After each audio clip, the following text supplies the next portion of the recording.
भारतीय वज़ीर दाखिला अमित शाह ने शपैया में शहीद 3 कश्मीरी नौजवानों को पाकिस्तानी साबित करने के लिए मज़हका खेज दावा कर दिया। तीनों के पास से पाकिस्तानी चॉकलेट के रैपर्स मिले हैं। लोकसभा इजलास में तकरीर।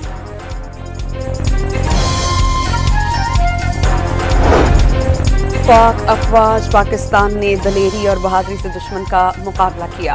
भारत के खिलाफ कामयाबी के साथ तारीखी जंग जीती। वज़ीर-ए-आज़म का खिराज तहसीन। शहबाज शरीफ ने पाक बिजनेस एक्सप्रेस और मुसाफिरों के लिए सहूलियात का इफ्तिताह कर दिया। चीनी की कीमतों में हालिया रद्दोबदल से शुगर मिल्स को 300 अरब रुपए का फायदे पहुंचने का इंकशाफ। ऑडिटर जनरल ने पब्लिक अकाउंट्स कमेटी में आदाद-ओ-शुमार पेश कर दिए। डेप्यूटी चेयरमैन किर्गिस्तान काबीना की गवर्नर हाउस कराची आमद। गवर्नर सिंध की किर्गिस्तान के सरमायाकारों को पाकिस्तान में सरमायाकारी की दावत। अफ्रीकी खातून गुर्दा ट्रांसप्लांट करवाने शेखुपुरा पहुंच गई। गुर्दे की गैर कानूनी पैवंदकारी में मुलव्वस डॉक्टर समेत 4 अफराद गिरफ्तार। अफ्रीकी खातून के गिरोह से 70 लाख रुपए में डील हुई थी।